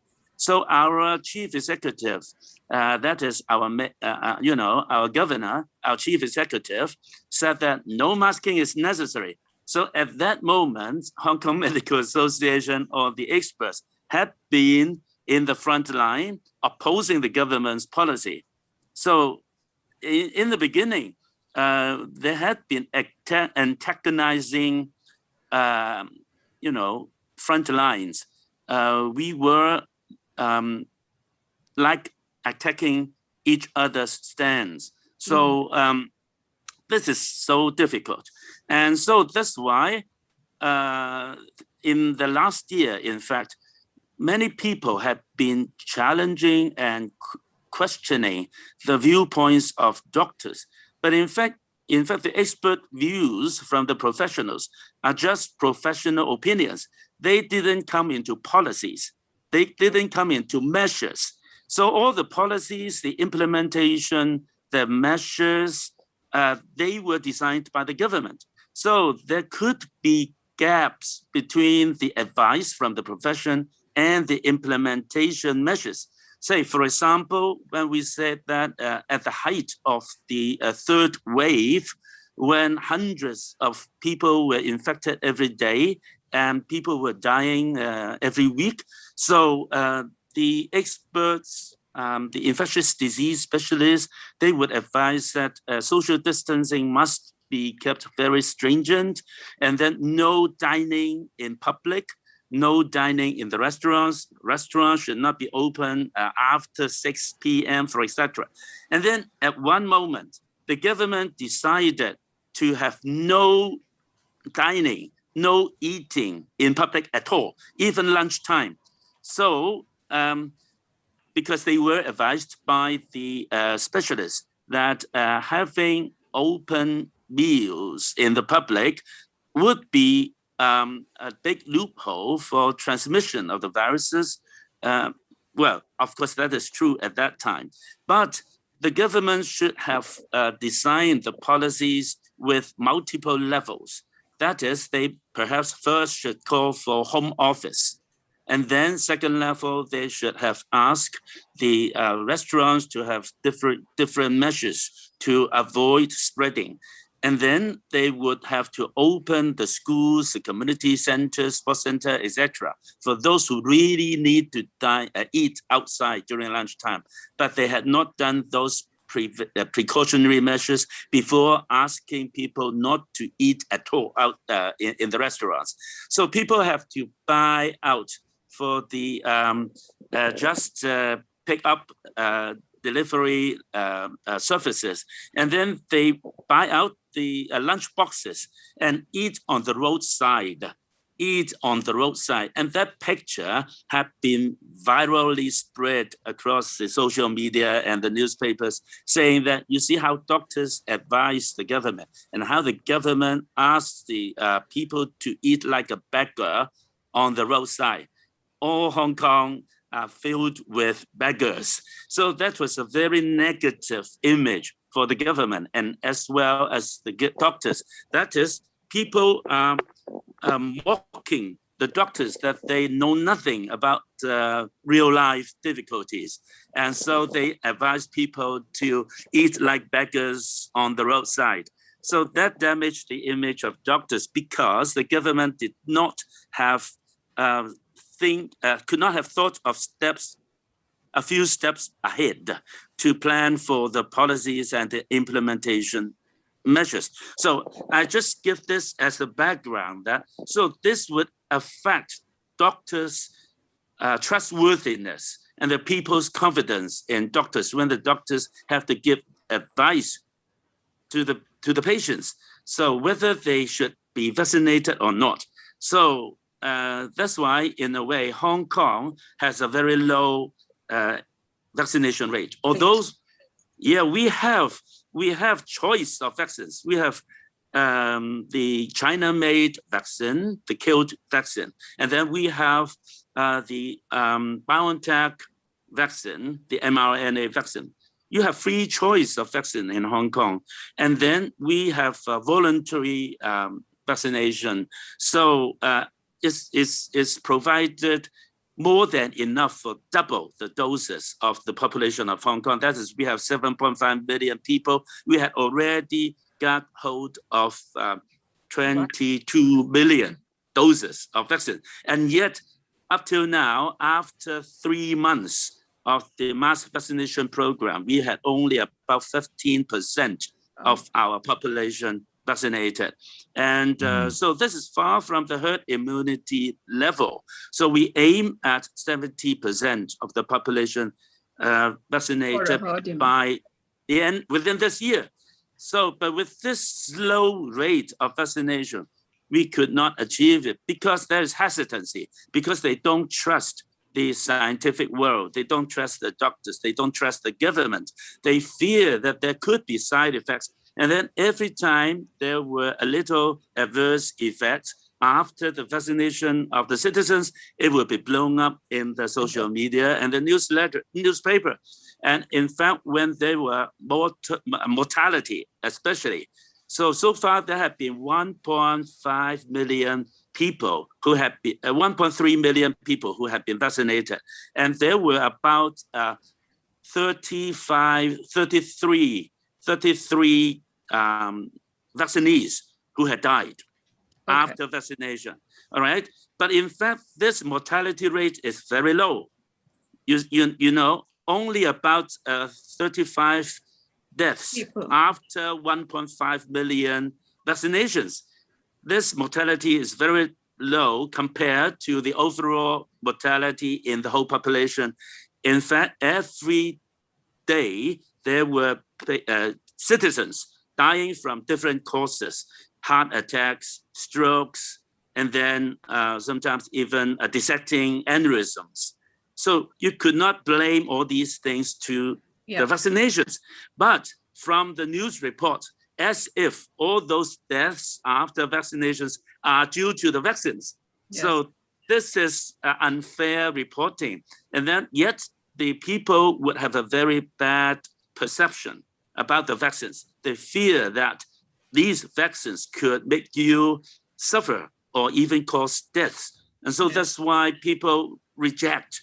And even the government try every means to promote vaccination. People would have conspiracy theory behind. And so this is very difficult. So I think doctors, we must be very humble, and we have to admit to the people that we based on scientific data and evidence, but with the evolution of the knowledge after different levels of researches, our knowledge could change, could evolve. And that's how we have to say, because just for, when we said that the vaccination is very safe, then comes the face palsy, then comes the, the OG specialist in USA, 56 years old, who died from ITP just 2 days after vaccination. And his wife said that, oh, it must be due to the vaccination. You know, these were all publicized in the newspapers. And it's very difficult for us doctors to defend one after another. And in fact, in Hong Kong, we also have 2 doctors who had died from intracerebral hemorrhage after vaccination. So it's difficult for us to defend in a way. So I think I would like to appeal to places like Israel, like UK, like USA. They had all reported that the mass vaccination program had been very successful. And yet at the same time, we all had heard that just as I said, even the OG specialists in USA had died from it, but yet the US people were still going to the vaccination centers for vaccination. And so now even in USA, almost 50% of their people had received the first dose.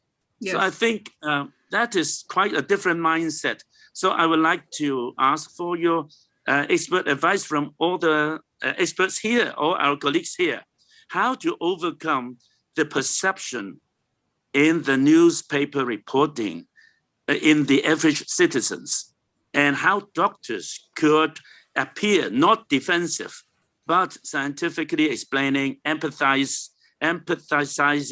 what had been happening in the citizens, and so that we can all go forward with the vaccination. Because this is the way to help people against COVID-19. And yet people are so doubting about it in Hong Kong. So I don't know what about this. Yeah, Professor Alvin, thank you very much. I wish. We will take that question up. We will ask our speakers from UK and USA, but I need to include, we still have speakers who haven't come in as yet. So we will take that question up, if that's okay with you, Dr. Alvin. Sure, thank you very much. And please take care of yourself. Take care, Alvin. We look forward to you getting better. Okay. Coming back. Yeah, thank you so much. Thank you. Certainly, thank you. It affected my way, my efficacy of communication. So I had not been communicating very well. Sorry about that. You're communicating very, very well. Very well. Thank you. Thank you. Thank you, Alvin. Thank you very much. Thank you very much.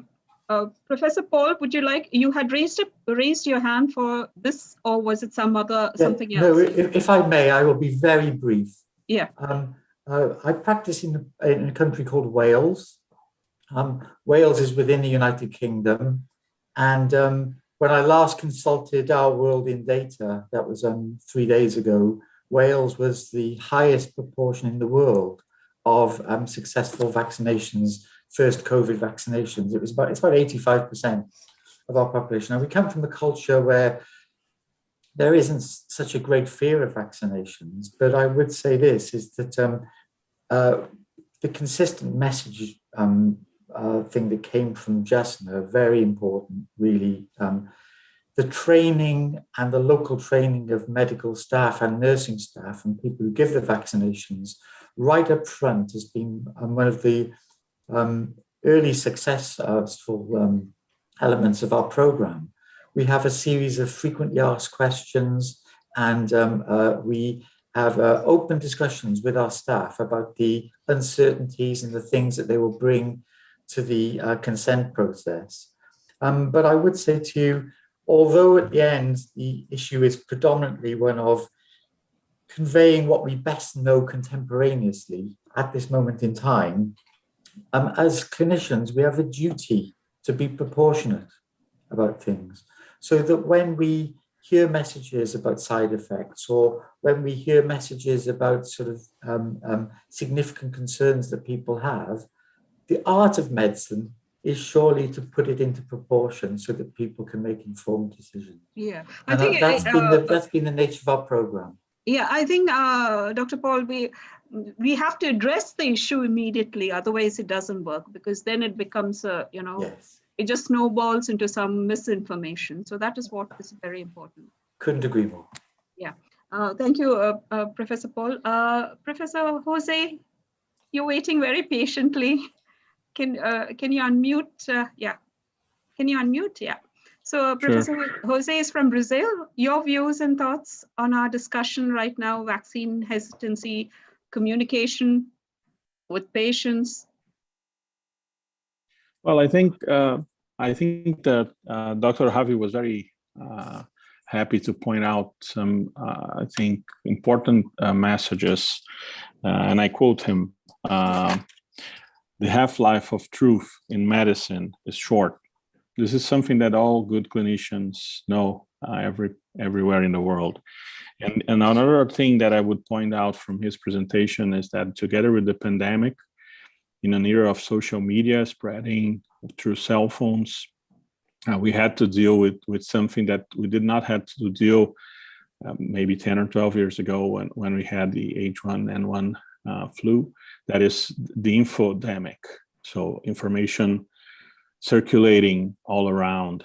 And I think Dr. Buss is very happy to bring us information that in Wales, the adherence to the vaccine is very high.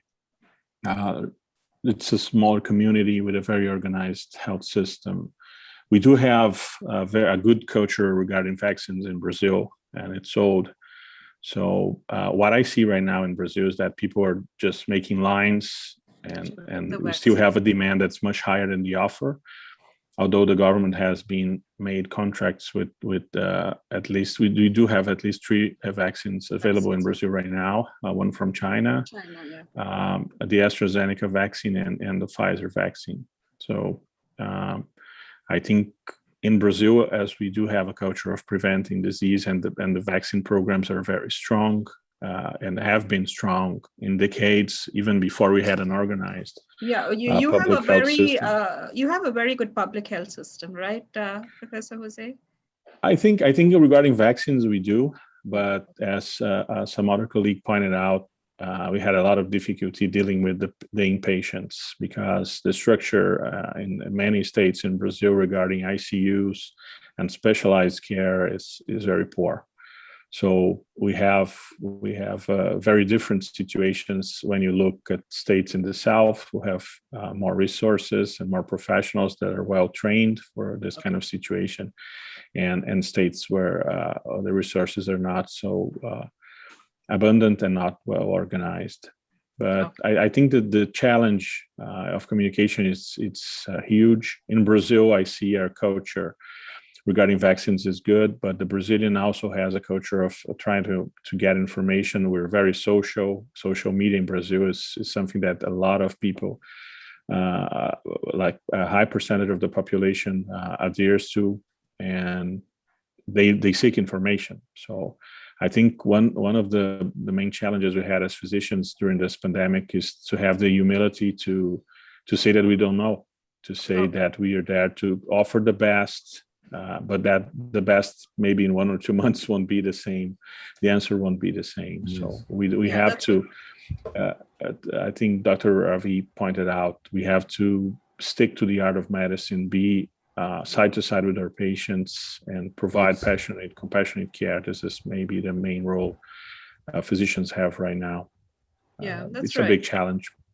So, but we are all learning on the go. That is what is happening. Because like you said, the information is changing. Every few days you get a new information. The old is, I mean, it's not, so people have to be informed as and when there are changes. So that is what is important, communication. Thank you very much, Dr. Jose. Dr. Shabir, would you like to come in now? You can put on your camera so that we can see you. We're looking at a black my sincere apologies. The bandwidth is so bad. Because all my kids are doing stuff from home as well. Okay. I really enjoyed the webinar as always. It's very inspiring, and sometimes it's like people get together here and ventilate. You're upset about this, upset about that, but it's important as an international fraternity that we all get together. There are 3 things that have come out of this, and I was really appreciative of what Dr. Oyo said. And we often tend to minimize the impact that smaller or poorer countries have on the international stage. And so I'm going to divide it into 3. There's the local, the regional, and the international aspects of the pandemic. The local aspects of it is it brought together people together from very divergent cultural, linguistic, and religious backgrounds together to work together, despite very strong nationalistic fervor and wanting to label people, scapegoat people. The local initiatives was absolutely brilliant. And it's so heartwarming to actually see that happening. From the physicians community point of view in local areas, physicians were able to get together, pull together resources, and work as a team. What we failed to address was very rightly put by one of the speakers, that the infodemic thing that happened was a deliberate attempt at misinformation by certain very vested interests who were basically peddling pseudoscience, and unfortunately taken by politicians. So having worked in England with NHS during Tony Blair's time, health is always a good area to play with when you want votes, an excellent area. And the problem is the people who get kicked around are physicians. There's no question about it, because we get blamed for everything. Now, the problem is when this happened at the local level, we did not engage with people because obviously there was things like physical distancing and we weren't immunized and we really didn't know what was going on. Nobody knew what was going on. The World Health Organization basically failed us. The advice they gave us was so inconsistent, but then I don't blame them either. So if you look at it from the local point of view, it did garner and create a certain degree of cohesiveness amongst physicians, nurses, and now we are finding that even local people tend to be more appreciative of what the local physician is saying rather than something coming down the tube from the government. At the regional level, what we found is major problems with being able to coordinate relief efforts. Major. And when I say major, it's to the point where it was almost catastrophic in many places. So what we saw was the state level or the provincial level governments actually trying to plug major gaps, which were in the making for many years because of chronic underfunding of the health system, because they kept saying it's so expensive, but also a lack of willingness to listen to the doctors. We often have this incredible need to, within quotes, refer to a scientific journal in which the author who is published, we assume, has a certain degree of credibility, but in reality, he's meeting his needs to have a certain number of papers published every year. So there's a flaw in how we look at academics. And so this pandemic has basically raised a number of questions in terms of how we go about evaluating our esteemed colleagues. It's not a bad thing. It's a very good thing, and I actually see good and more solid research coming out of it. At the international level, it showed a massive failure on the parts of wealthier countries or so-called developed countries to be able to deliver on promises. It showed, and I must use the word hypocrisy. You know, when the vaccine rollout was coming out and people asked that the copyright or the patent and things like that be waived, people didn't want to do that. They were willing to hold on to it as if it was far more important than the lives of people in poorer countries. That is extremely disheartening. And I make a strong appeal that as physicians, we leverage our governments to say that this is a pandemic, people are dying, and the people who suffer the most are from poorer countries. It also showed that we were willing to turn a blind eye to a country to be completely bombed during the time of a pandemic when they didn't even have proper health infrastructure, when they have been isolated for years. We have to address these issues because we know now that issues like the pandemic are not going to go away. There's international travel. The modes of transmission are just extremely scary. We have to come together as a fraternity. We have to make sure that we work together, that we recognize the signs, but also we never lose sight of the fact of what Ravi said. At the end of the day, we are all human beings. And if we fail to recognize that, we have failed in our endeavors. And so, thanks again to Russell for putting this again together. It's been an amazing 40 webinars, one after the other, each richer than the other, but none in any way inferior to any. So thank you very much. Thank you, Dr. Shabir. Thank you. Then Thank next you, time, Shabir. Please get your internet fixed. We'd love to see you. I will. And Dr. Shabir is from Canada. Some of our speakers are here who were there from previous sessions.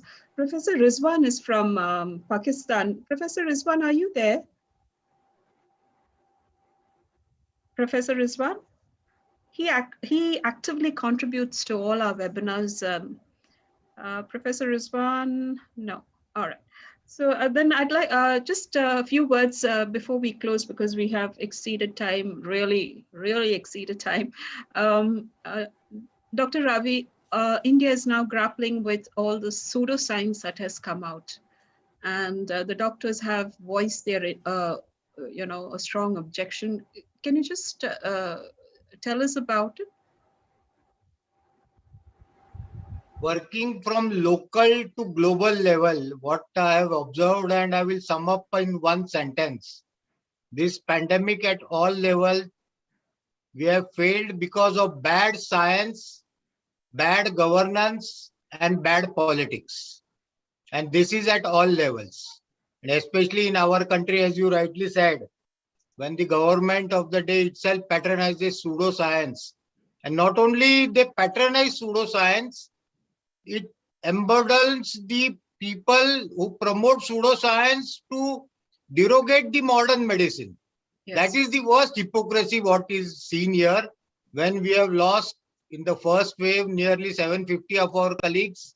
And as of today, we have lost 452 doctors in the second wave. So it is really a pitiable situation that when we are the so-called frontline warriors are dying like nine pins, especially in the second wave, government of the day is promoting pseudoscience. Thank you. Thank you, Dr. Ravi. And that is a concern right now in India. And we hope that we can all, come together and somehow raise our voices against this. So thank you very much, Dr. Ravi. Professor Rizwan, you're there? Or Yes, I'm very much here. Sorry about that. I was in the prayers. Oh, sorry. Okay. Yeah, sorry. Professor Rizwan is from Pakistan. You've been listening to what we've been saying about vaccines. Yes, absolutely. Yeah. In Pakistan, right.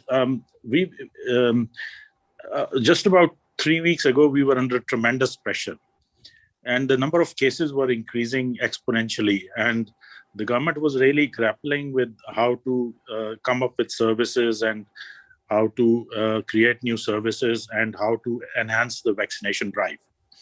So because I am the chief executive of our hospital and we are the main corona center in Islamabad, Capital Territory, we were under tremendous pressure to close all our other services, other beds, OPDs, and just focus on the corona. Yes. But luckily, in the last 2 weeks, there's been a dip in the number of cases here. And that has really helped give us a breathing space. And in the meantime, we've really focused on the vaccination part. And the government, there are 80 vaccination centers in Islamabad only. So the government is reaching out to the periphery as well. But it's a very, the number of people so far vaccinated is very minuscule as compared to India and Bangladesh.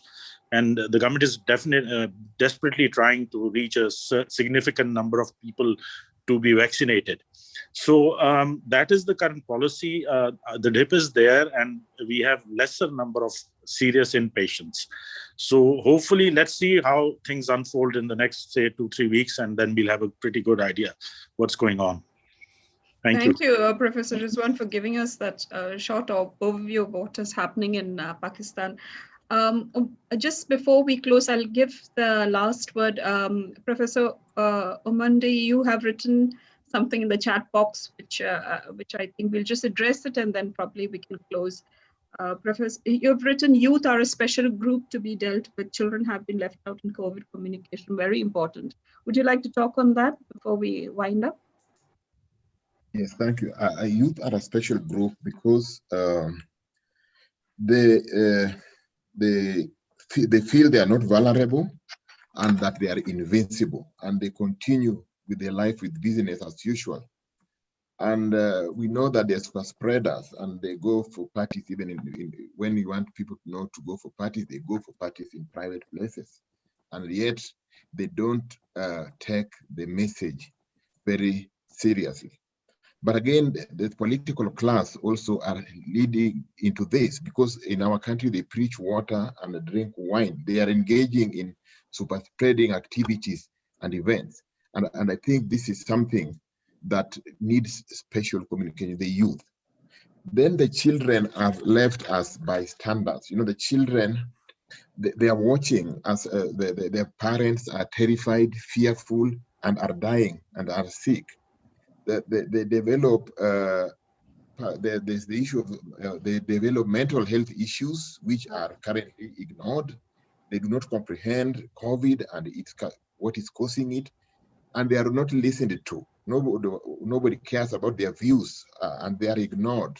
Yes. So they become quiet, fearful, worried, and I think there are special groups that we need to come up with a strategy of how to communicate with children and how to deal with the extravagance and uncaring attitude of the youth within this pandemic.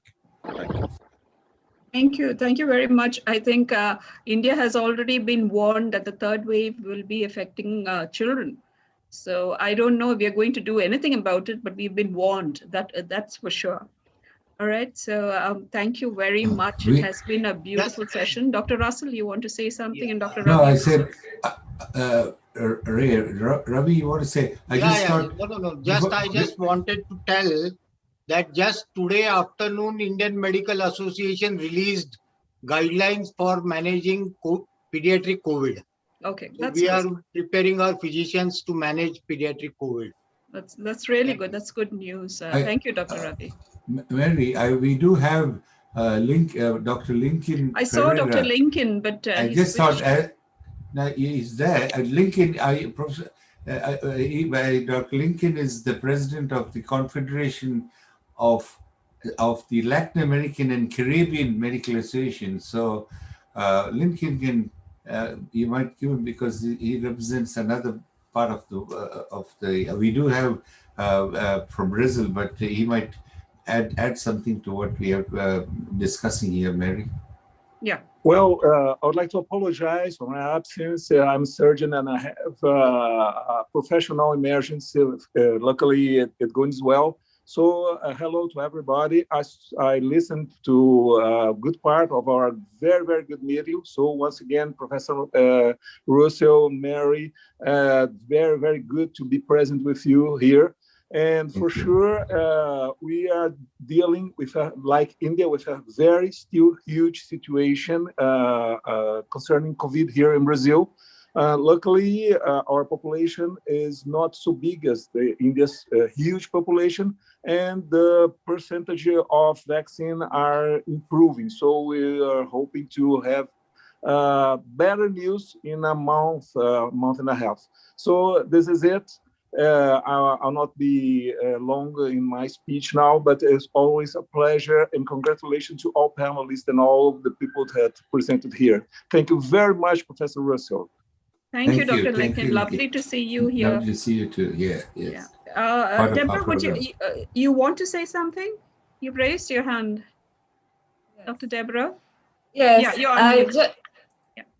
Go ahead, please. I just want to congratulate all of you, especially Dr. Russell, Dr. Mary, and Dr. Derek for this.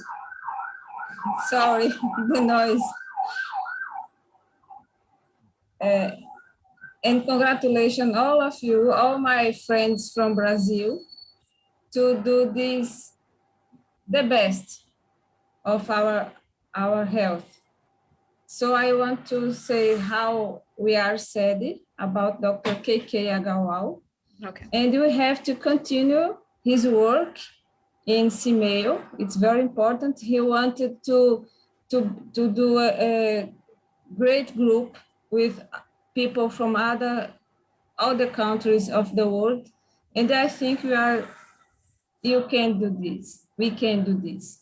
So thank you. Thank you very much to be here with you. Thank you, Deborah. Thank you. It's amazing. It was an amazing webinar. Thank you very much. Congratulations for Dr. Bonamigo and Dr. Lincoln, my colleagues, close friends. Yes. Thank you. Dr. Saurabh is here. Dr. Saurabh Agarwal. Are you there? Because I can see your name. Dr. Saurabh Agarwal is the nephew of Dr. K.K. Agarwal. Are you there?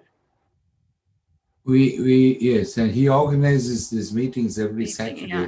But we started, of course, with paying our respects and remembrance to Dr. K.K. Agarwal. As Dr. Ravi just said, 490, he's one of those warriors, isn't that, Ravi? Who in the second wave. We still can't believe it, because he gave so much of information. We met some and learned so much, and even when he got the infection, we thought it's going to come. He's going to come back, because he was vaccinated, isn't it? He had received. Yes. That I would like to clarify, because a lot of people are using his vaccination status as vaccine don't work. He had a lot of comorbidities, and he was on long-term immunosuppression, which really made the vaccine not cause any sort of antibodies. And hence he was very, in spite of this, he kept on working, and somewhere down the line, he himself was a victim of that disease. Yeah, that's Thank true. you. Thank you. So it's lovely. We had a lovely session. Some of our speakers had to leave. I'd like to thank Jasna. Jasna, can you switch on your camera? Jasna. Yes, I'm here. I'm here. Just the connection is a little bit low, but I can. I hope that you can hear me. Okay. So Jasna, thank you very much for your presentation and starting this conversation regarding difficult communication, and to Dr. Ravi for the art of medicine. I always call medicine an art. I can't call it anything else. So, Yes. and Professor Michael Goldman had to leave. So we'd like to thank him for his talk on transparency. And of course, to always Professor Joe Thornton, who's there with us in many seminars. He comes and he gives beautiful suggestions. And I'd like the participants to look into the chat box. He's given us, he's put in some communication during crisis, and that's that C's on communications in crisis. So you can read that. That's lovely, and thank you, Professor Shabir. Thank you. Even though we cannot see you, Professor Jose. Professor Jose is not on the screen. Oh yeah, you're there. Okay, how did I miss you? Professor Oyo Umandi, thank you very much for that information regarding children. We shouldn't forget them, because yeah, thank you very much. And of course, Dr. Paul Abbas had to leave, so he has, we thank him for his contribution, and Dr. Caesar, and of course our Dr. Alban. All right, so thank you very much, and we hope to see all of you in 2 weeks' time. We'll have another session, and over to you, Dr. Russell. Yeah, thank you, Mary. Thank you, Derek. I want to thank Miriam, who is again Professor Mandi's friend. I think she brought a very good panelist from Nairobi. So I think she was having difficulty connecting. Similarly, Professor Vivian Hopwood, yes, brought Paul. So we have these wonderful people from different parts who have contributed and bring the richness into this. Oh, that Dr. Russell, Dr. Saurabh is here. Dr. Saurabh? Yeah, hi. Sorry, I was on the other Zoom session. There was a session going on for him. Yeah. Yeah, I just want to tell everyone, this is Dr. Saurabh Agarwal. He's the nephew of Dr. K.K. Agarwal. Would you like to say something? Dr. Agarwal, the last, he had invited me for one of his talks, and the only question he asked me was at that time, why are doctors hesitant to take the vaccine? And I remember that so well. We're sorry for your loss, Dr. Saurabh. Would you like to say something to our panelists? So I would like to first correct Mary. I'm not a doctor. You're not, but okay, yeah, honorary doctor. Yeah, and I think Dr. KK used to mention everywhere, by whenever the sessions were happening, by because we were so involved in everything. I'm also the director in Heart Care Foundation. Okay. So he used to call doctors sometimes, and that things continue and people used to call, and then we used to correct that. So this is the same thing which happened. I would say we are very thankful for all the support and help we have got from everyone, including the Indian Medical Association, all other associations during this hard time right now. And this is all, Dr. KK's extended family. And yes, at the last days, he was still watching patients and trying to help people. So that is what he mentioned in the video, the show must go on. So that is all what we can say. We are, we are in the state of shock, but again, the show must go on, the life goes on. And wherever we can continue his legacy, we are trying to do that. And with your support, with everyone's support, we are trying to, whatever his thought process was, whatever his belief was, we are trying to continue that. Thank you so much. Thank you, Saurabh. Love to his wife and his children. Thank you, Saurabh. So we did have, Saurabh, I know you were busy with the other Zoom. We did start with the remembrance of, about myself, Dr. Ravi gave an overview of Dr. KK, who was he was going to take part answering all unanswered questions on it was planned for the next month. He was earlier, but you said once he got sick, we said we better push it for later because he needed to get strength, and of course that never happened. So anyway, may his soul rest in peace, and we'll continue he always said the show must go on, so let's keep going. Thank you so much. Thank you, Sarah. Yeah. Okay, so we've had an excellent discourse on a very important area. Now, I want to thank all of you, and we've brought this back, and we'll be going, I think on the 6th is of June, will be another very interesting area looking at the impact of COVID on the management of chronic illnesses.